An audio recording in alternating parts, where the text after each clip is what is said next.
He didn't know I was the silent investor behind his success until I froze every account and watched his empire crumble. Sitting at his fancy corporate dinner, listening to him brag about building everything himself, I savored the delicious irony that tomorrow it would all disappear. Before we jump back in, tell us where you're tuning in from, and if this story touches you, make sure you're subscribed, because tomorrow I've saved something extra special for you. I maintained my practiced smile as I refilled their wine glasses, the crystal decanter cool against my palm. The tension in my jaw was hidden behind years of perfected poise as I watched my husband, Richard, entertaining his executive team and their wives at our waterfront estate. Most notably, his new executive assistant, Sarah, whose designer dress and overly familiar laugh made her role painfully obvious to everyone except, supposedly, me. "My wife keeps our home running beautifully," Richard announced with that condescending warmth he'd mastered over our 15 years of marriage. "She's quite content with the simple things." His hand brushed Sarah's lower back as he reached for his glass, a gesture he thought was subtle. Sarah's perfectly glossed lips curved into a sympathetic smile. "It must be so fulfilling," she purred, "managing such a lovely home while Richard builds his empire." Little did they know that every crystal glass they sipped from, every piece of imported furniture they lounged on, every dollar that funded Richard's empire, it all traced back to my family's investment firm, carefully hidden behind layers of holding companies and discrete financial structures. I caught Sarah's almost imperceptible eye roll as I adjusted a flower arrangement. In the reflection of the polished silver vase, I could see Richard pull out his phone, no doubt checking the status of his latest acquisition bid, the bid that would mysteriously fall through tomorrow morning, when his funding suddenly vanished. "You know what they say," Richard continued, loosening his Hermes tie, clearly warming to his favorite subject, himself. "Behind every great man is a great woman." He winked at Sarah, who giggled appreciatively. "Though in my case, I've been blessed with a wife who understands her role is at home." The other executives nodded approvingly, their wives offering tight smiles that didn't quite reach their eyes. They all played their parts in this carefully choreographed dance of corporate politics and social niceties. I wondered how many of them suspected the truth about their own company's mysterious angel investors. "Tell them about the time she tried to give you business advice, Richard," Sarah prompted, her voice dripping with barely concealed mockery. "About the merger?" Richard laughed, swirling his 20-year-old scotch, my scotch, from my family's private collection. "Oh God, that was priceless. She actually suggested we should focus on sustainable energy investments instead of traditional oil and gas. Can you imagine?" More laughter rippled around the room. I had to gently explain that business is a bit more complex than planning dinner parties. I moved to the bar cart, using the moment to compose myself. The merger he'd dismissed had been my idea, carefully planted through one of our shell companies. The sustainable energy portfolio I'd proposed would have tripled their profits. Instead, Richard had stubbornly pushed ahead with his outdated vision, never questioning why his traditional investments kept mysteriously underperforming. "Another round?" I offered, holding up the crystal decanter. They all nodded, already dismissing me from their minds. "Perfect. Let them drink, let them laugh, let them bask in their imagined superiority." Through the floor-to-ceiling windows of our dining room, I could see the lights of the city skyline, a city where my family's influence ran deeper than any of them knew. Richard's company was just one of many we controlled through our intricate network of investment firms and holding companies. Tomorrow, they would all learn the true meaning of complex business. "Darling," Richard called out, his voice carrying that false note of concern he used when he wanted to appear considerate. "Don't wait up tonight. We're celebrating the Anderson acquisition. Might be a late one." "The Anderson acquisition. If he only knew that the mysterious funding problems that had forced the Anderson family to sell were orchestrated by my team, preparing for this very moment. Every financial move he'd made in the past year had been carefully manipulated, leading him exactly where I needed him to be. "Of course, dear," I replied softly, playing my role one last time. "I'll just be upstairs, with my romance novels. More knowing chuckles, more condescending smiles." In my private study, behind a hidden panel they never knew existed, my secure laptop was already displaying real-time updates from our financial team. Tomorrow's events had been planned down to the minute. Every account freeze, every funding, withdrawal. Every revelation had been choreographed with the precision of a symphony. The sound of laughter floated up from below, followed by the distinct notes of Sarah's artificial giggle. I smiled, thinking of the documentation waiting in my safe: photos, bank statements, email records. Richard's discretion with company funds regarding his young assistant would make fascinating reading for the board of directors. I picked up my phone, sending a single message to my team: "Initiate protocol sunrise." Tomorrow, as Richard nursed his hangover and prepared for another day of playing emperor, his entire world would shift on its axis. And I would finally step out of the shadows, not as the simple housewife he'd mocked, but as the financial mastermind, who had been pulling his strings all along. Let them drink their scotch. Let them make their jokes. In less than 12 hours, they would learn that the deadliest mistake in business is underestimating the woman arranging your flowers. The morning sun streamed through the study's windows as I reviewed the final pieces of our plan. Below, I could hear Richard fumbling with the coffee maker, a task he'd never bothered to learn, always relying on me to have his premium roast ready each morning. Today, however, I'd left him to fend for himself. A small preview of his future. "Elizabeth?" His voice carried up the stairs, irritation evident in its tone. "Where's my coffee? And have you seen my blue Brioni suit? The one for important meetings?" I smiled, knowing exactly where his favorite power suit was, still at the dry cleaners I'd specifically instructed to delay its return. Today Richard would have to face his downfall in his second-best outfit. A petty detail, perhaps, but one that would throw him slightly off balance from the start. "Sorry, darling," I called down, my voice carrying the perfect note of wifely distraction. "I've been so busy organizing the charity gala next week. You know, the simple things I'm good at." Through the security cameras I'd had discreetly installed throughout our home, I watched him roll his eyes and check his phone. No doubt texting Sarah about his incompetent wife. The same security system had captured months of their not-so-subtle encounters in his home office, each recording carefully archived for the board's eventual review. Richard's footsteps echoed through the marble foyer as he gathered his things. "I'll be home late again," he announced, not bothering to come upstairs. "Big day at the office. We're finalizing the Anderson deal, then dinner with the investors. Investors he'd never met. Investors whose names he'd never known. Investors who were, in fact, various shells and fronts for my family's firm. The same investors who would fail to appear at tonight's dinner, leaving Richard alone at the city's most exclusive restaurant, his calls growing increasingly desperate as the hours ticked by. "The caterers need a final headcount for Saturday," I reminded him, maintaining our facade of domestic normality. "And the interior designer called about the summer house renovations." "Just handle it," he barked, his hangover clearly making him more irritable than usual. "That's what the accounts are for. Though maybe ease up on the spending this month. Market's been a bit unpredictable." If he'd bothered to come upstairs, he might have seen my smile at that comment. The market's unpredictability had been carefully orchestrated by my team, creating the perfect conditions for today's events.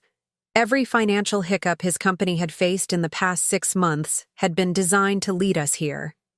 The front door slammed, followed by the sound of his BMW roaring to life. I waited until his car disappeared down our private drive before moving to my real workspace. The hidden panel slid open silently, revealing 3 high-resolution monitors displaying real-time data from Richard's company, our investment firm, and the various shell corporations that connected them. My phone buzzed, a message from Marcus, my most trusted financial advisor and one of the few who knew my true role.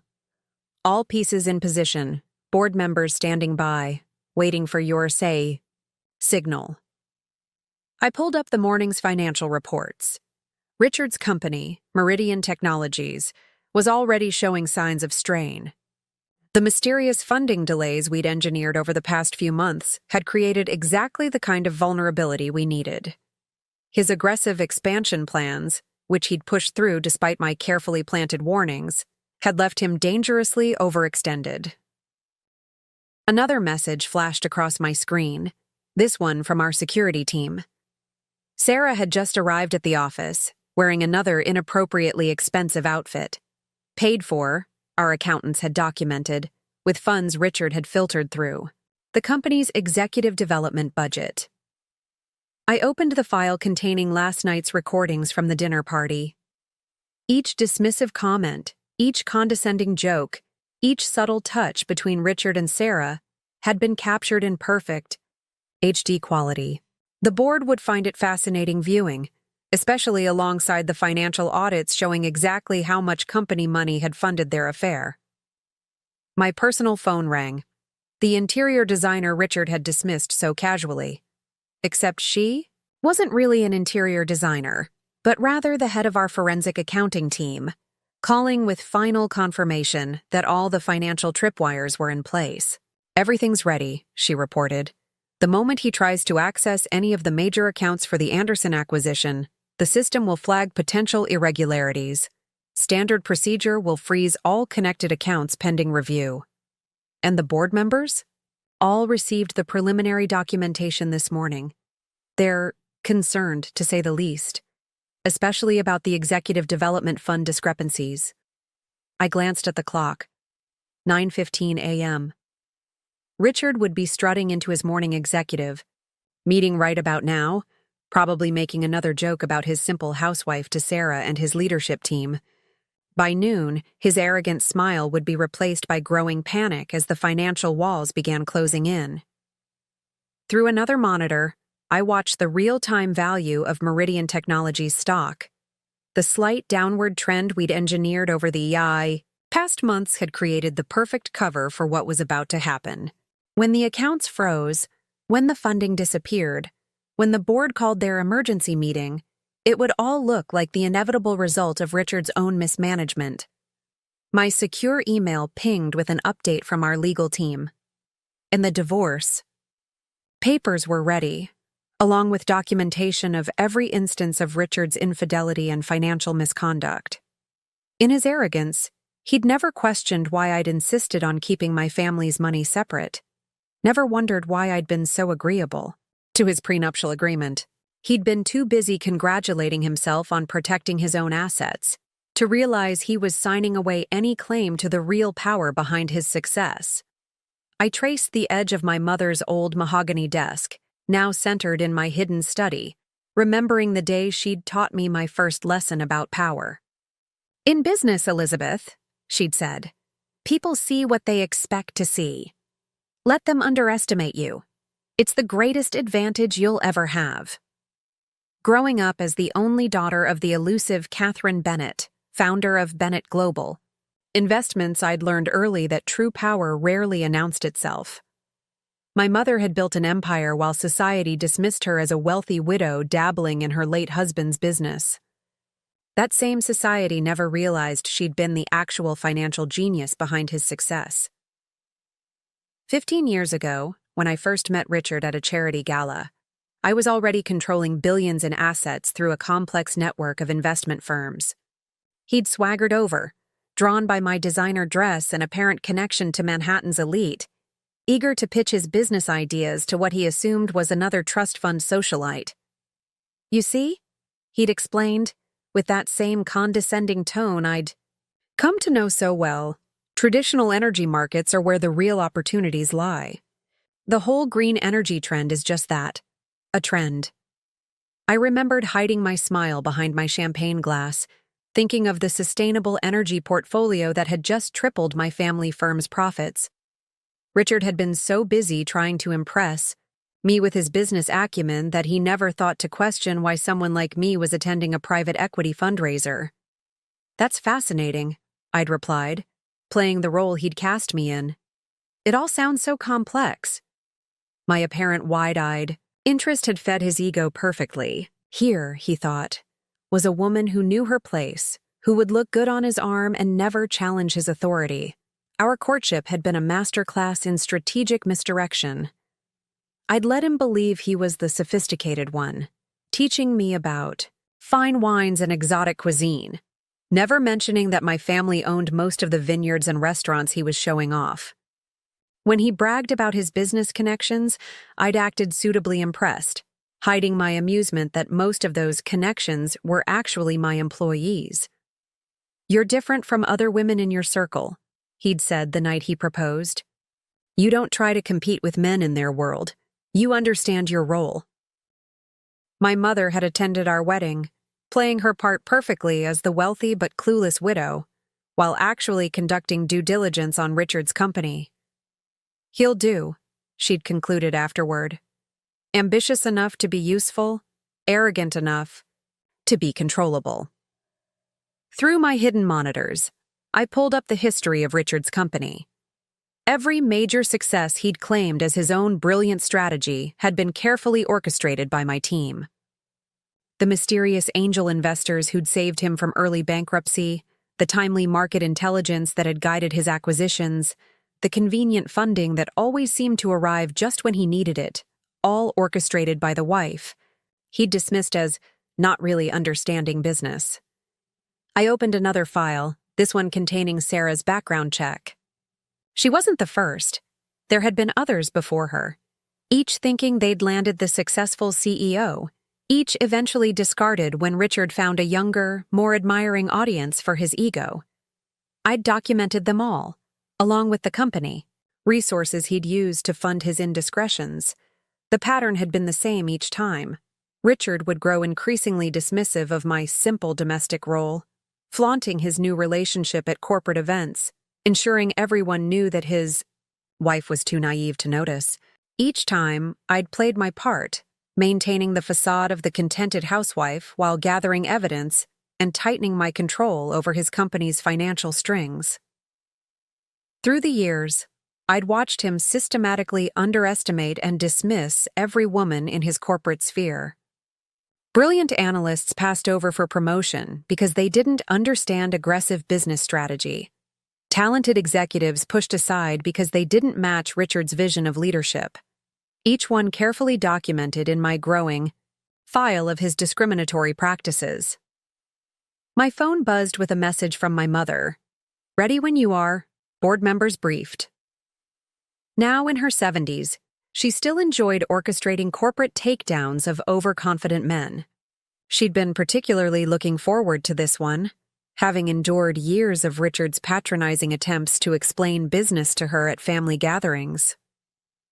I switched to the live feed from Richard's office, where he was currently mansplaining market strategy to his senior financial advisor, a woman who, unknown to him, held 3 advanced degrees and managed billions in investments for my family's firm. His patronizing smile, so similar to the one he'd worn at last night's dinner party, reminded me exactly why today's events were necessary. A notification popped up on my screen. The first phase of our plan was initiating. Richard's morning meeting about the Anderson acquisition would be interrupted in approximately 1 hour with the first signs of financial irregularities. By lunch, his entire house of cards would begin to wobble. I opened my secure vault, removing the documents I'd been gathering for years. Financial records showing the true source of his company's funding, emails proving his discriminatory hiring practices, photos documenting his inappropriate relationships with subordinates, bank statements revealing his misuse of corporate resources. Each piece of evidence meticulously collected and verified. "Your father would be proud," my mother had said when I'd first outlined this plan. He always said the best deals are the ones where your opponent never sees you coming. I smiled at the memory, thinking of how Richard had recently tried to lecture my mother about investment strategy at our last family dinner. If he'd been paying attention, he might have noticed her subtle smirk, the same one I was wearing now as I prepared to dismantle his carefully constructed illusion of success. The secure elevator hummed as it carried me to the private upper floor of Bennett Global Investments' downtown headquarters. While Richard thought I was at my weekly yoga class, I was preparing to orchestrate his downfall from my real office, a space whose very existence he'd never suspected. Through the floor-to-ceiling windows, I could see Richard's company building. Several blocks away, its logo gleaming in the morning sun. The same logo I'd actually chosen, though he believed he'd designed it himself after a particularly inspired evening of brainstorming. In reality, my marketing team had spent weeks subtly guiding him toward our preferred choice. The latest surveillance report, Mrs. Morrison, my executive assistant Claire said as I entered the office suite. Unlike Sarah, Claire's professional attire and Harvard MBA weren't meant to catch anyone's eye. They were tools of her formidable expertise. I settled behind my desk, sleek and modern, a stark contrast to the deliberately feminine decor of my home office where Richard occasionally ventured. The monitors embedded in its surface sprang to life, displaying real-time data from our global operations. One screen showed the carefully orchestrated financial pressure points we'd been building around Meridian Technologies. The board members have all arrived, Claire continued, pulling up their security clearance logs. They're waiting in the private conference room, and your mother is monitoring the situation from her office in London. I nodded, reviewing the morning's intelligence. Our surveillance team had captured Richard's arrival at his office, his customary swagger still intact. Sarah had arrived 10 minutes later, wearing a dress that cost more than her monthly salary. Paid for, our accountants had documented, through the same corporate slush fund Richard used to finance their business dinners. "Show me the timeline," I instructed, and a holographic display materialized above my desk. It detailed every carefully planned phase of today's operation, synchronized down to the minute. We'd spent months setting up these dominoes, and in exactly 43 minutes, we would begin toppling them. "The Anderson family is standing by," Claire reported, referring to the supposedly struggling company Richard thought he was about to acquire. In reality, the Andersons were old allies of my family, happy to play their part in this charade.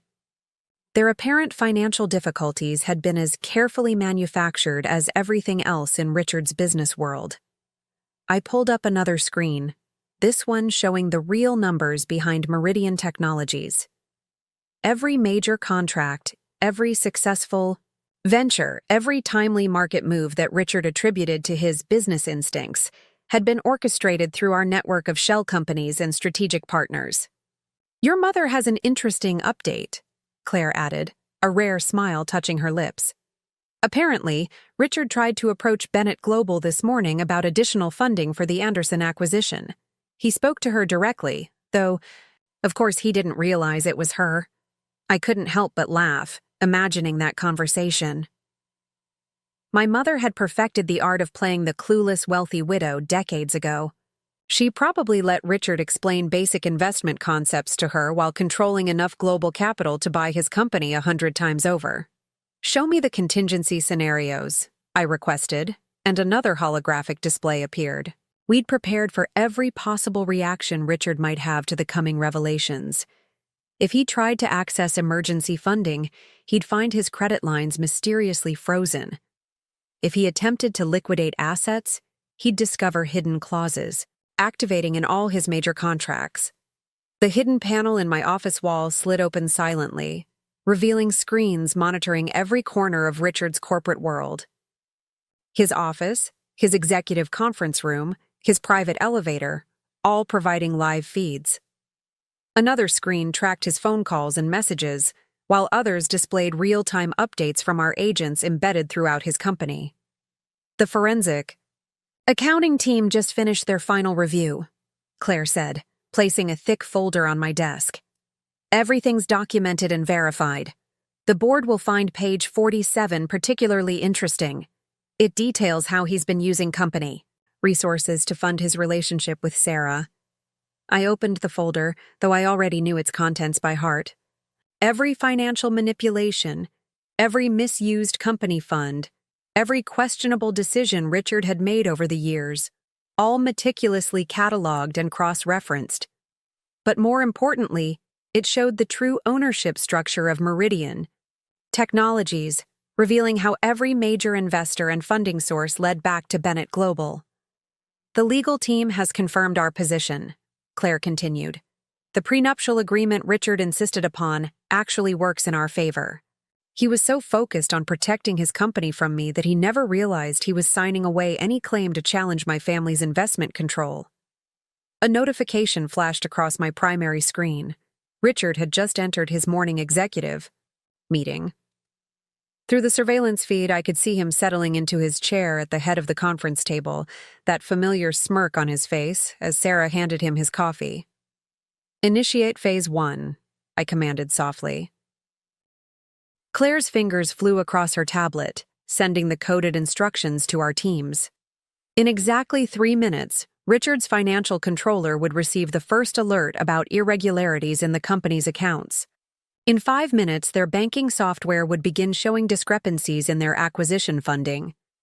By the time Richard finished his coffee, the first threads of his carefully constructed reality would begin to unravel. Your mother suggests monitoring his reaction to the initial account freezes, Claire noted. She thinks he'll try to leverage his personal assets first, not realizing those are compromised as well.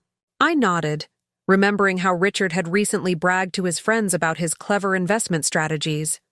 He had no idea that his every financial move had been guided by subtle manipulations of market data and carefully timed opportunities presented by our shell companies. I watched through my network of surveillance feeds as Richard's financial controller burst into his morning meeting, face pale, tablet trembling in her hands. The confident smirk he'd worn all morning wavered as she whispered something in his ear. Sarah, from her place at his right hand, leaned in to listen, her perfectly maintained facade showing the first cracks of concern. What do you mean, accounts? Frozen?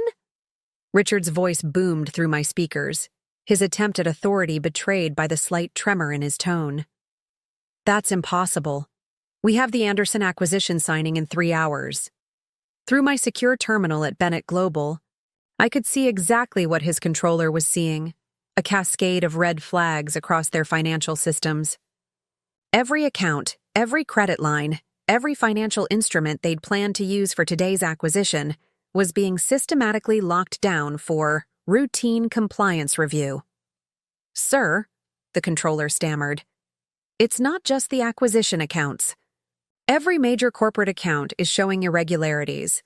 The system's flagging potential compliance issues dating back months. The automated protocols they're shutting everything down. I switched to the feed from Richard's private office, where he'd stormed off to make what he thought would be a simple call to his banking contacts. Contacts who, unbeknownst to him, answered to me through various shell companies and investment structures. Listen to me, he was saying, his voice rising with each word. I don't care about protocols.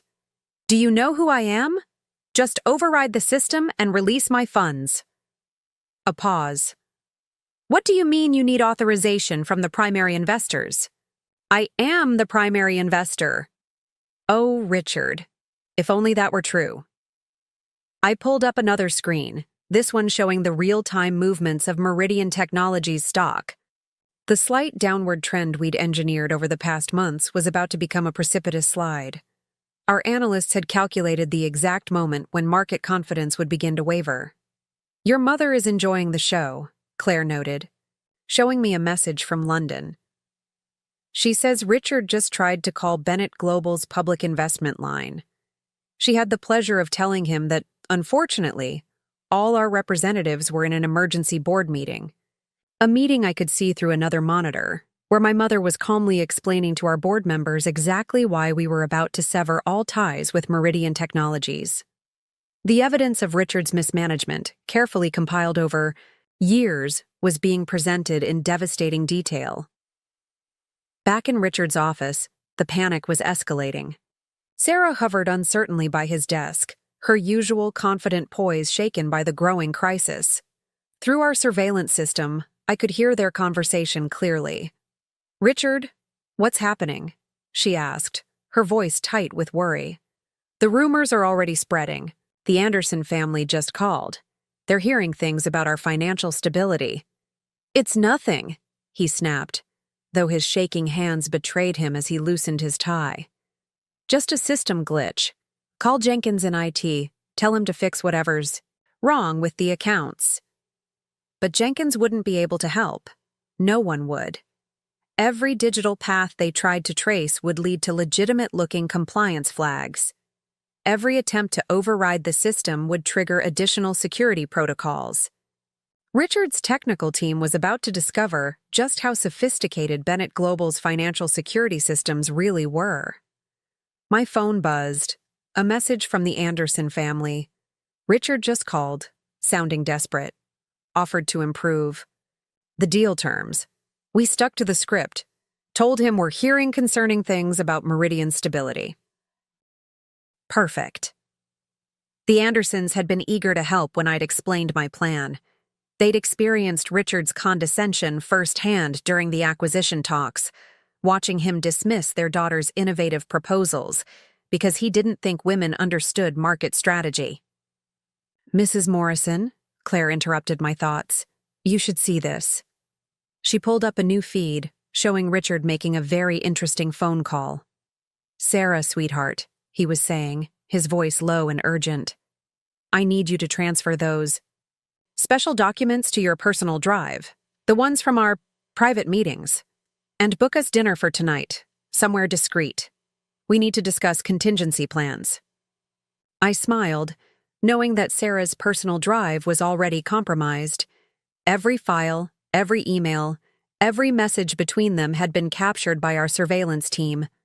The special documents Richard was so worried about would make fascinating reading for the board.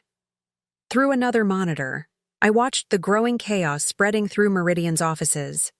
The morning's events had shattered the carefully maintained veneer of corporate confidence. Employees were whispering in corners, checking their phones, wondering what was happening to their supposedly rock-solid company. "Your mother suggests it's time for Phase 2, Claire reported, showing me another message from London. I checked the time. 11:15 a.m. Right on schedule. "Initiate the SEC protocols," I commanded softly. Claire's fingers flew across her tablet, sending encoded instructions to our legal team. In exactly 15 minutes, an anonymous tip would reach the Securities and Exchange Commission, highlighting certain irregularities in Meridian's recent financial statements. Irregularities that would lead their investigators directly to Richard's creative accounting and misuse of corporate funds. The breaking point had arrived. Richard's carefully constructed world was cracking, and through those cracks, the truth would soon come pouring in.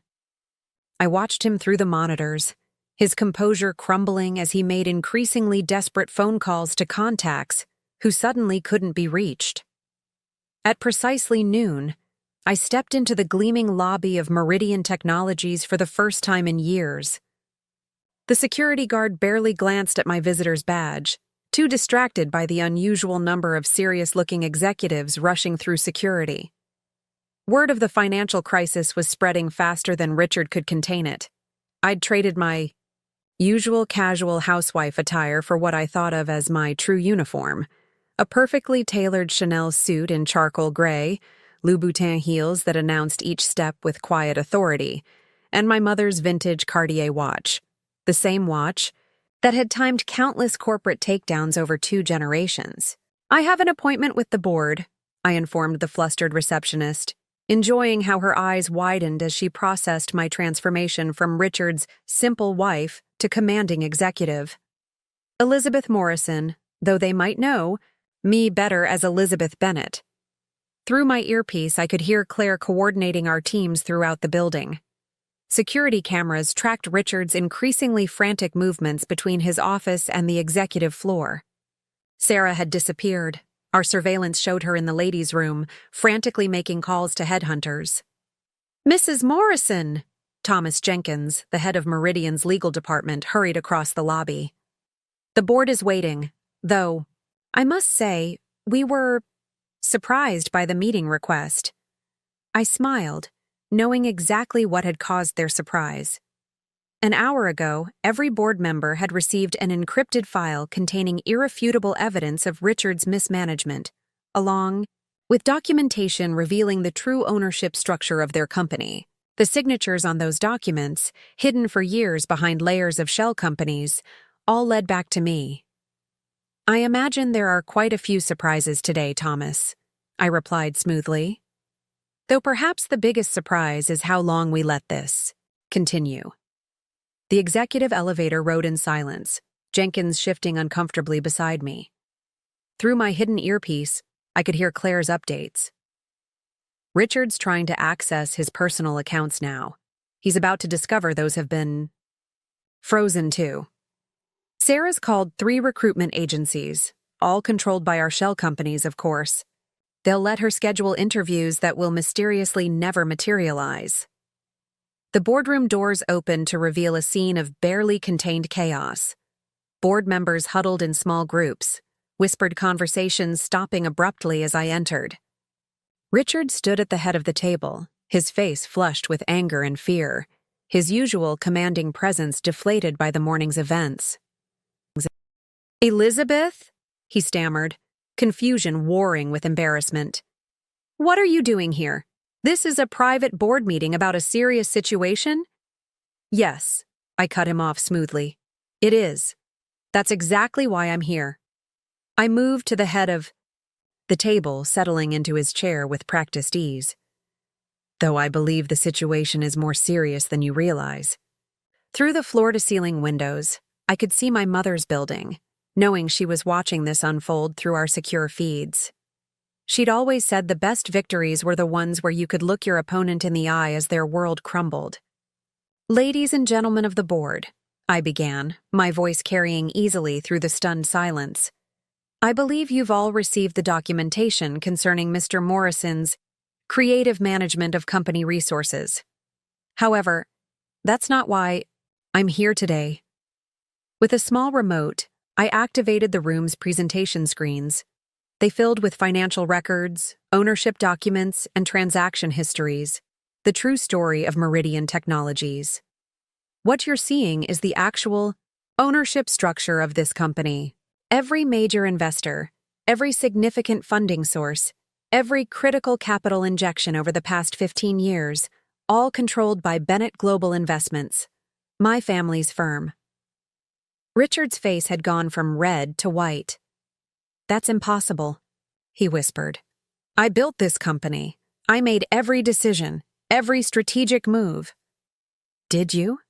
I asked softly, pulling up another screen. "Like the Anderson acquisition? The one I advised against at your birthday party, when you told everyone how amusing it was that your wife thought she understood business strategy?" The board members shifted uncomfortably, several refusing to meet Richard's desperate gaze. Through my earpiece, Claire updated me on Sarah's location, still hiding in her office, now frantically deleting files she thought might be incriminating. Files we'd already copied, of course. "Or perhaps," I continued, "you'd like to discuss the executive development fund you've been using to finance certain personal expenses." Another screen filled with transaction records, including some very interesting charges from luxury hotels and jewelry stores. "You can't do this," Richard protested weakly. "I'm the CEO. This is my company." "Actually," I smiled, sliding a document across the polished table. "As of this morning, you're not. The board has already voted, unanimously, I might add, to accept your resignation. Though given the evidence of financial misconduct, termination for cause might be more accurate." The next hour unfolded like a perfectly choreographed dance of corporate destruction. As Richard stood frozen, struggling to process his new reality, I continued the presentation that would dismantle his world, piece by devastating piece. Let's address the immediate concerns, I announced to the board, pulling up a detailed financial overview. All company accounts have been frozen pending a complete audit. However, Bennett Global is prepared to provide emergency funding to maintain essential operations, under new management, of course. Through my earpiece, Claire's updates kept coming. Sarah's trying to download sensitive files to a personal drive. Security is blocking her access. Richard's executive team is starting. To jump ship, 3 VPs have already contacted headhunters, all carefully monitored, of course. This is illegal, Richard finally managed, his voice cracking. You can't just take over. I'll fight this in court. I smiled, pressing another button on my remote. The screens filled with years of surveillance, footage, Richard's private meetings with Sarah, his discriminatory comments about female executives, his boasts about manipulating company resources. Court? I raised an eyebrow. Interesting choice. Should we discuss the creative accounting you've been using to fund your affair? Or perhaps the multiple instances of workplace discrimination we've documented? I'm sure the media would be fascinated by either story. The board members shifted uncomfortably in their seats. Several were already sliding their chairs slightly away from Richard, the corporate equivalent of rats abandoning a sinking ship. Speaking of documentation, I continued smoothly, Mr. Jenkins, our legal team has prepared detailed briefings for each board member. Would you mind distributing them?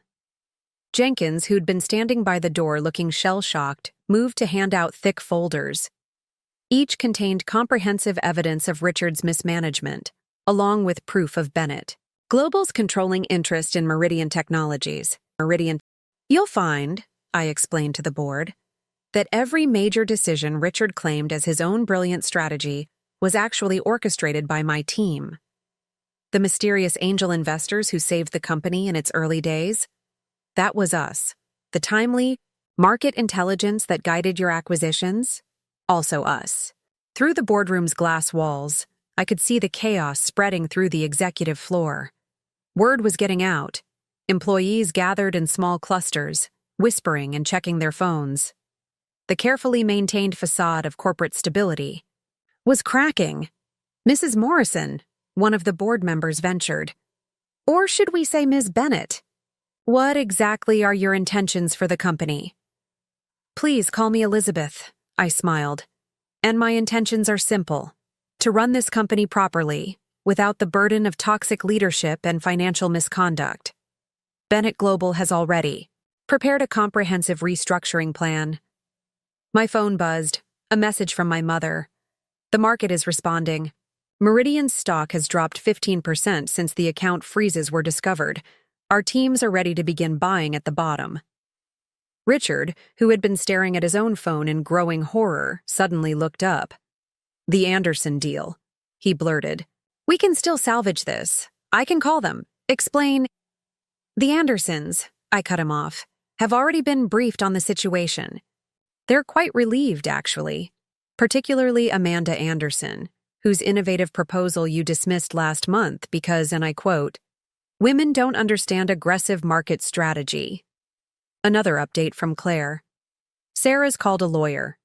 One of ours, naturally. She's about to learn some interesting things about whistleblower provisions in her employment contract. The morning sun streamed through the boardroom windows, highlighting the growing sweat on Richard's forehead as he watched his empire crumble. Every attempt to assert control, every desperate grasp at authority, was met with another piece of damning evidence. Your personal accounts, I continued almost conversationally, have been frozen pending investigation into potential commingling of funds. The penthouse apartment you kept for private meetings has been documented as an improper use of company resources, and your executive privileges, company car, credit cards, club memberships, have all been suspended. Richard's face had taken on an interesting gray tone. You can't. This isn't. I'm your husband. Actually, I replied, sliding another document across the table. As of this morning, that's also changing. My lawyers filed for divorce an hour. Ago, don't worry about contesting it. The prenup you insisted on works entirely in my favor. You were so concerned about protecting your assets from your simple wife that you never questioned why I was so agreeable about keeping our finances separate. Throughout the building, our teams were systematically locking down computers, securing files, and documenting everything. Years of Richard's mismanagement and manipulation were being carefully preserved for the inevitable legal proceedings. I suggest, I addressed the board, that we take a brief recess. You'll want time to review those folders, and I believe Richard needs to clear out his office. Security will assist him, of course. Before we jump back in, tell us where you're tuning in from, and if this story touches you, make sure you're subscribed, because tomorrow I've saved something extra special for you. The afternoon unfurled like a masterpiece of orchestrated chaos. From my newly claimed office, Richard's former suite with its sweeping city views, I watched through our surveillance network as the full impact of the morning's revelations rippled through every level of Meridian Technologies. Richard's trying to access the executive garage, Claire reported, monitoring the security feeds. His credentials have been deactivated. He's currently having what appears to be a very loud discussion with parking security about his reserved space. I pulled up the feed on my primary monitor. Richard, his expensive suit now wrinkled and damp with stress sweat, was gesturing wildly at an impassive security guard. The same guard who, like every other key employee in the building, had been quietly working for Bennett Global all along. Sarah's made an interesting move, Claire continued, switching feeds. She's offering to provide evidence against Richard in exchange for protection. Apparently, she's kept quite a detailed record of their interactions. How thoughtful of her, I smiled, watching Sarah's increasingly desperate attempts to salvage her career. Have legal draw up a standard whistleblower agreement. Let's see what other evidence she's willing to provide. The corporate grapevine was working overtime. Through our monitoring systems, we could track the spread of information through the building. Each revelation sparked new waves of panic, resignation, and hurried calls to headhunters. The executive team is imploding, Claire noted, reviewing the surveillance. 3 vice presidents have already cleared out their offices. 2 more are currently shredding documents, all being digitally recorded by our security systems, of course. I turned my attention to the financial terminals. Meridian's stock was in freefall, exactly as we'd predicted. Our trading team stood ready to begin purchasing once it hit the predetermined bottom, consolidating Bennett Global's control even further. Your mother sends her congratulations, Claire added, a rare smile touching her lips. She's particularly impressed with how quickly Richard's arrogance turned to panic. Though she suggests keeping security on high alert, cornered executives can be unpredictable. As if on cue, a commotion erupted in the outer office. Richard had somehow talked his way past the lobby security, though his disheveled appearance and wild eyes suggested his persuasive abilities were rapidly deteriorating.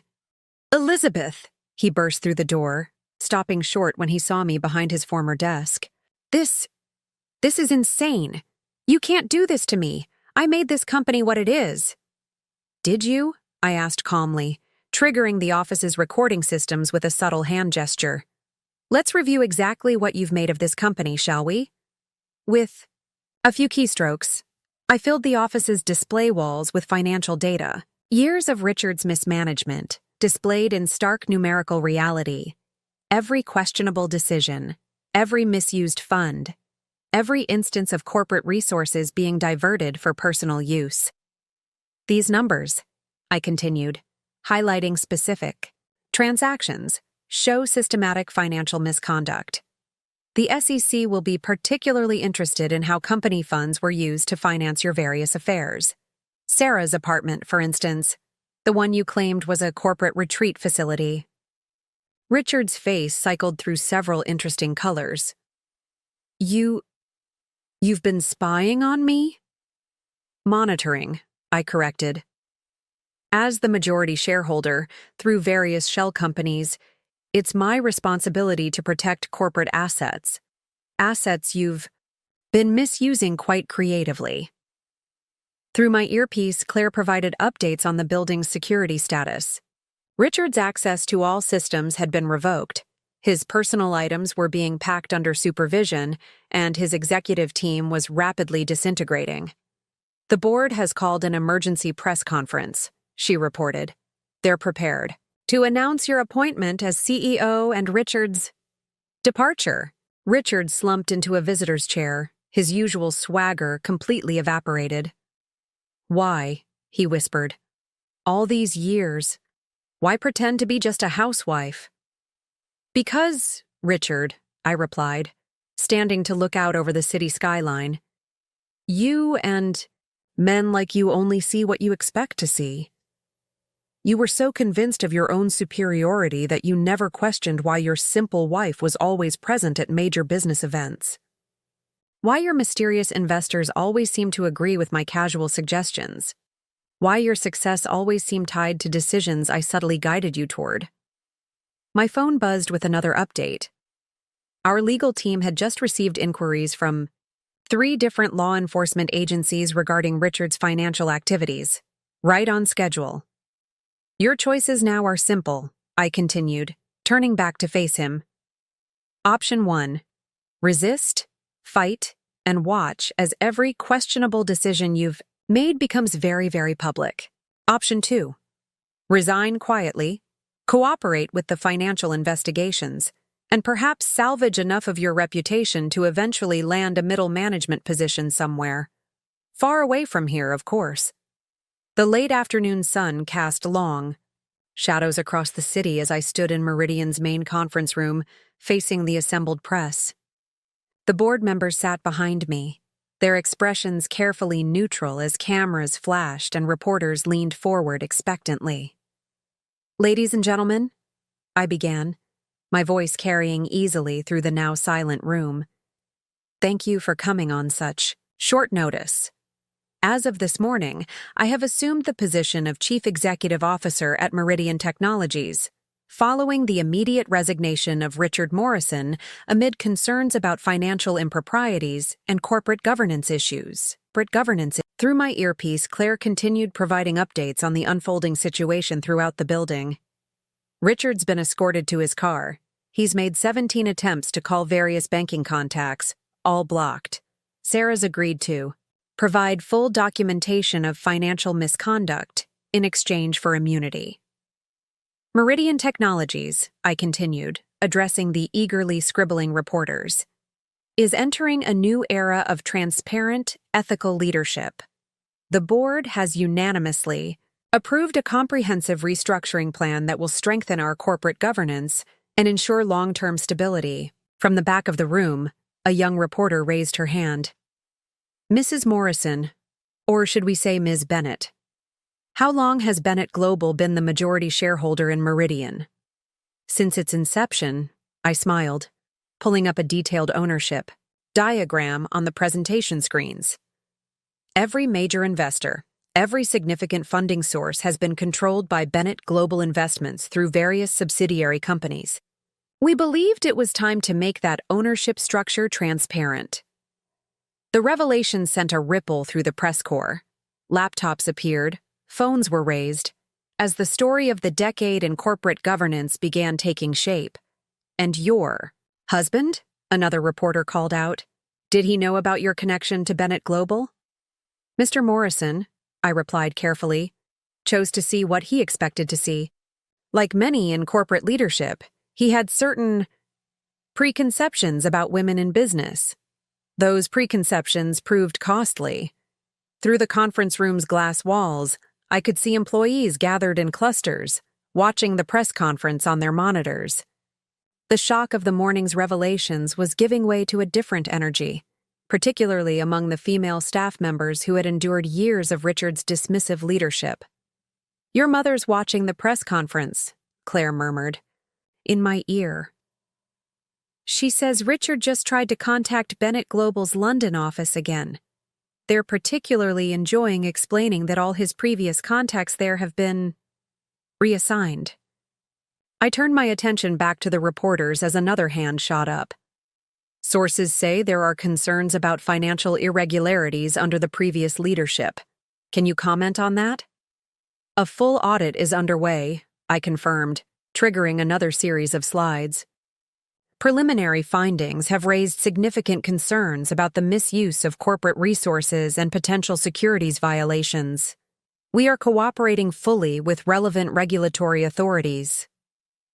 The presentation screens filled with carefully selected financial data, enough to show the scope of Richard's misconduct without compromising ongoing investigations. Years of arrogance and entitlement reduced to damning spreadsheets and transaction records. Mrs. Morrison, a veteran financial reporter, stood up. There are rumors that this restructuring was planned months in advance, that the recent market pressure on Meridian was deliberately orchestrated. Would you care to comment? I allowed myself a small smile. Bennett Global has a fiduciary duty to protect its investments. When we became aware of serious management issues at Meridian, we took appropriate steps to safeguard shareholder interests. More updates flowed through my earpiece. Richard's executive team was continuing to implode. 2 vice presidents had already accepted positions at competitor firms that, unknown to them, were also controlled by Bennett Global. They would find their new positions surprisingly short-lived. Looking forward, I continued, Meridian Technologies will be implementing significant changes in corporate culture and governance. We're announcing several new initiatives today, including a comprehensive review of hiring and promotion practices, with a particular focus on addressing systemic bias. The screens shifted to show profiles of several key executives, all women who had been sidelined or dismissed under Richard's leadership. I'm pleased to announce that Amanda Anderson will be joining us as Chief Innovation Officer, leading our new Sustainable Energy Division. Through the surveillance feeds, I watched Sarah being escorted from the building, carrying a small box of personal items. Her carefully maintained facade had crumbled completely, replaced by the haunted look of someone who finally understood they'd backed the wrong horse. One final announcement, I concluded, noting how the reporters leaned forward eagerly. Meridian Technologies will be establishing a foundation focused on promoting women in corporate leadership. We believe the best way to prevent future instances of management misconduct is to ensure diversity at all levels of corporate governance. As if on cue, my phone buzzed with a message from our legal team. Richard's personal accounts had been frozen by regulatory authorities. His attempt to transfer assets ahead of the impending investigation had triggered exactly the response we'd anticipated. 1 month after the takeover, I stood in my true office at Meridian Technologies, watching the sunrise paint the city skyline in shades of gold. The transformation of the company was already evident in every corner of the building, from the energy in the hallways to the innovative projects now racing toward completion. The final numbers from the restructuring are in, Claire reported, entering with her ever-present tablet.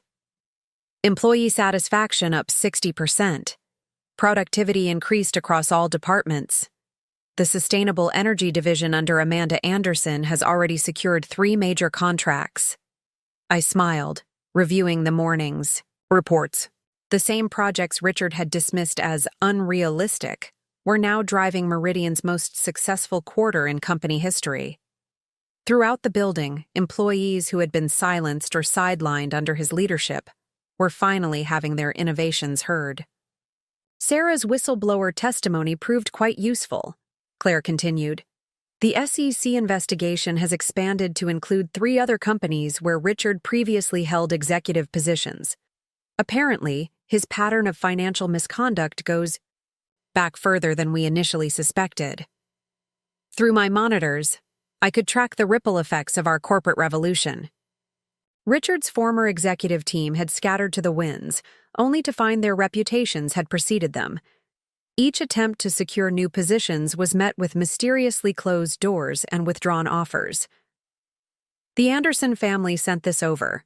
Claire placed a bottle of champagne on my desk. A thank you for finally giving Amanda the platform she deserved. Her green energy initiative is already attracting international attention.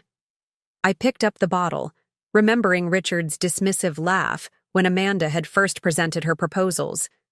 Women don't understand the energy market, he'd declared. Now, her innovative approaches were revolutionizing the entire industry. Any recent contact attempts? I asked, though I already knew the answer. Our surveillance systems tracked every desperate email, every blocked phone call.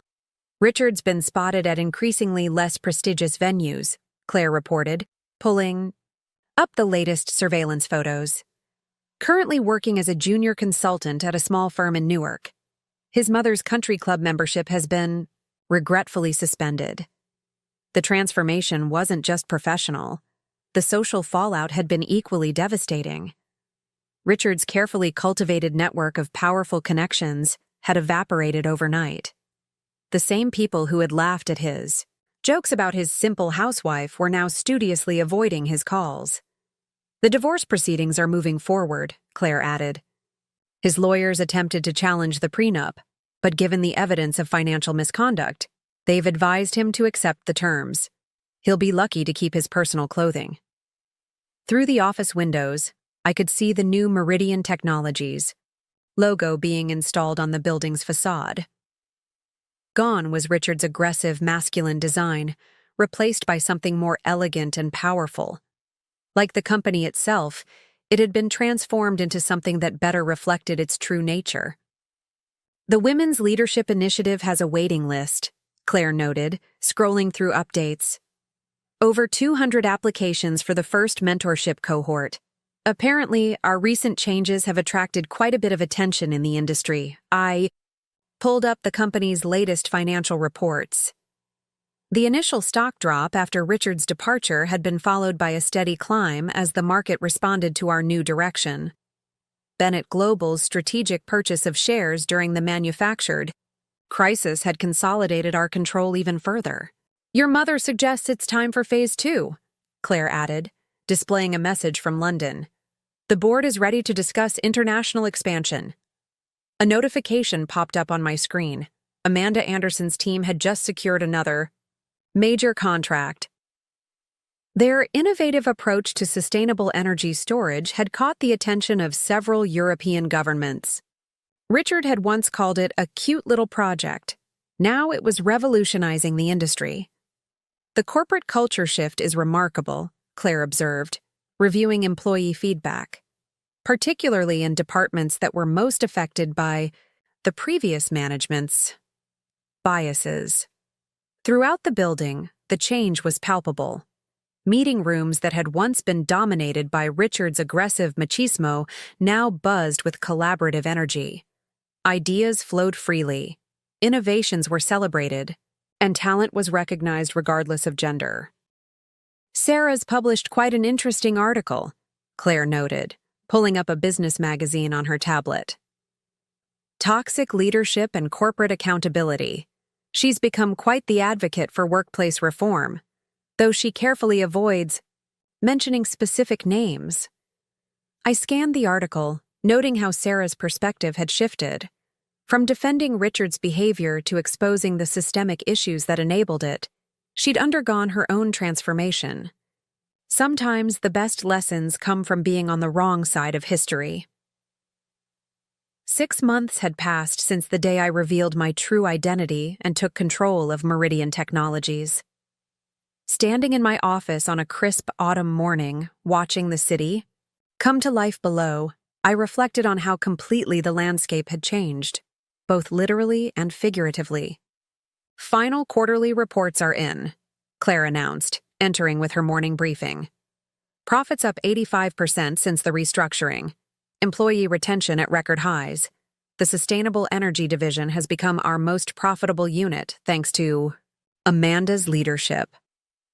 I picked up the latest Business Week magazine from my desk. The cover story detailed Meridian's transformation into a model of modern corporate governance.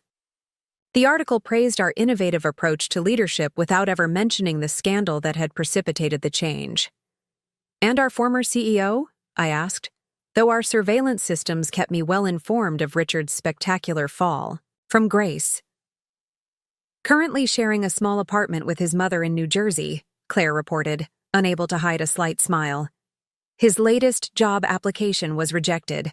Apparently, his reputation for traditional management styles doesn't align with current corporate values. Through my monitors, I could track the ripple effects of our corporate revolution across the industry.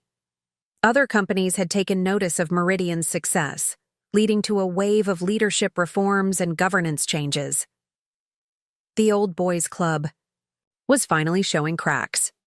The Women's Leadership Foundation has expanded again, Claire continued, pulling up the statistics. Over 500 mentorship pairs active across the country. 3 of our first cohort members have already been promoted to executive positions at major firms. I smiled, remembering all the talented women Richard had dismissed or driven away over the years. Now they were leading innovations, driving change, and mentoring the next generation of corporate leaders.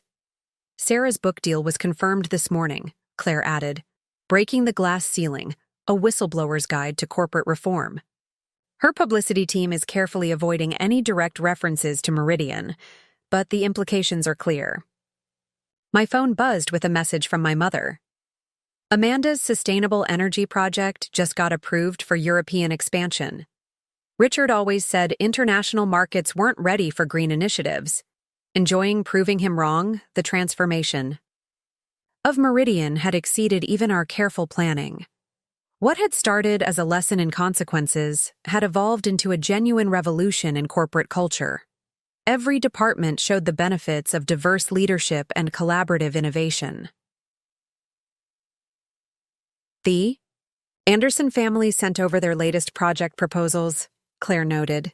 Their R&D team has some fascinating ideas for expanding the sustainable energy platform. Ideas that might have been dismissed 6 months ago as too ambitious. Through the office windows, I could see the new Meridian logo catching the morning sun, a symbol of how far we'd come from Richard's aggressive masculine branding. Like the company itself, it had been transformed into something more elegant and powerful. Your mother suggests it's time to consider the next phase, Claire said, displaying a message from London. Several other companies in Richard's old network have shown similar patterns of mismanagement. The board is interested in potential strategic acquisitions. I pulled up the corporate overview on my main screen. Meridian stock had not only recovered from its engineered drop, but had soared to new heights as the market responded to our innovative direction. The financial press had dubbed it the Bennett effect, though they didn't know half the story. The corporate culture study is complete, Claire reported. Harvard Business Review wants to feature Meridian as a case study in successful organizational transformation. They're particularly interested in how we manage the transition without significant operational disruption. If only they knew how years of careful planning had laid the groundwork for that smooth transition. Every step had been orchestrated, every contingency prepared for, while Richard remained blissfully unaware in his bubble of male privilege. The executive training program is showing remarkable results, Claire continued, particularly the modules on identifying and addressing unconscious bias. Several other companies have inquired about licensing our curriculum. My phone buzzed. Again, a news alert about another corporate scandal at one of Richard's former companies. It seemed his traditional management style had left a trail of misconduct that was only now coming to light. Should we prepare a statement about the latest revelations? Claire asked. I shook my head, watching the sunrise reflect off neighboring buildings. No need. The best response is our continued success. Actions speak louder than words. Through our surveillance network, I pulled up one last image. Richard, looking significantly older and less polished, entering his modest new office at a small consulting firm. His expensive suits had been replaced by off-the-rack alternatives, his confident swagger reduced to a tired shuffle. Your mother has an interesting suggestion, Claire noted, showing me another message. She thinks it's time to establish a formal alliance of women-led corporations, a network to identify and support emerging female leaders. I smiled, thinking of all the simple housewives out there, quietly observing their husband's corporate misbehavior. Perhaps it was time to show them there was another way. After all, I mused, turning back to the city view, the best revenge isn't just about consequences. It's about creating lasting change, about building something better from the ashes of what needed to fall. 1 year to the day after I revealed my true identity at Meridian Technologies, I sat in my mother's private study in our London office, reviewing the remarkable changes that had rippled through the corporate world. The final numbers tell quite a story, my mother observed, sliding a comprehensive report across her antique mahogany desk. 12 companies have undergone similar transformations, 28 toxic executives removed, over 300 women promoted to senior leadership positions. Through the floor-to-ceiling windows, London's financial district glittered in the evening light. Somewhere out there, Richard was attempting to rebuild his life, now working as a junior sales representative at a small firm in Manchester, a position secured through his mother's dwindling connections. Sarah's book hit the bestseller list, Claire reported, entering with her evening update. Though she still carefully avoids mentioning Meridian by name, the industry knows exactly which company inspired her exposé on toxic leadership. I picked up the latest Financial Times, which featured a lengthy analysis of what they called the Meridian effect, a wave of corporate governance reforms sparked by our transformation. Other companies had taken notice, leading to a systematic reevaluation of traditional leadership models. Amanda Anderson's sustainable energy division has exceeded all projections, Claire continued. 3 new international contracts signed this week alone. The same projects Richard dismissed as unrealistic female thinking are now revolutionizing the industry. My mother smiled, the same subtle expression she'd worn decades ago when teaching me the true nature of power. The quiet ones are always the most dangerous, she'd told me.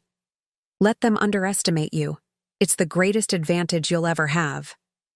Through our global monitoring systems, we tracked the continuing fallout of Richard's downfall. His former executive team remained scattered, their attempts to rebuild their careers hampered by the toxic reputation that followed them. The old boys network that had once protected them now treated them as cautionary tales. The women's leadership foundation has gone global, Claire noted, pulling up the latest statistics. Over 2,000 mentorship pairs active across 15 countries. We're receiving partnership requests from major corporations eager to demonstrate their commitment to diverse leadership. I thought about all the other simple housewives out there, quietly observing their husbands' corporate misbehavior, gathering evidence, waiting for their moment. Our story had shown them there was another way, that true power didn't need to announce itself with masculine aggression. Richard tried to publish a rebuttal, Claire added, unable to hide her amusement. Every major business publication declined. Apparently, his perspective on traditional corporate values is no longer considered relevant. The transformation hadn't just been about revenge or justice. It had sparked a genuine revolution in corporate culture, proving that companies could thrive, could excel, under diverse ethical leadership. Your mother's Global Alliance of Women-Led Corporations launches next month, Claire reminded me. The response has been overwhelming. It seems there are quite a few hidden power players ready to step out of the shadows, looking out over the city lights. I thought about the legacy we'd created, not just the reformed companies or the promoted executives, but the fundamental shift in how corporate power was perceived and exercised. In the end, my mother mused, joining me at the window, the greatest victory isn't in destroying what was wrong, but in building something better in its place. I nodded, watching the lights of London's financial district twinkle like stars. Somewhere out there, another underestimated wife was watching, waiting, gathering evidence. Another toxic empire was about to fall, and we would be ready to help, build something better from its ashes. After all, the best revenge isn't just about personal satisfaction, it's about creating lasting change that ensures no one else has to endure what you overcame. It's about turning private victory into public transformation. That's the true power of being underestimated. Not just the satisfaction of proving them wrong, but the opportunity to prove there was always a better way.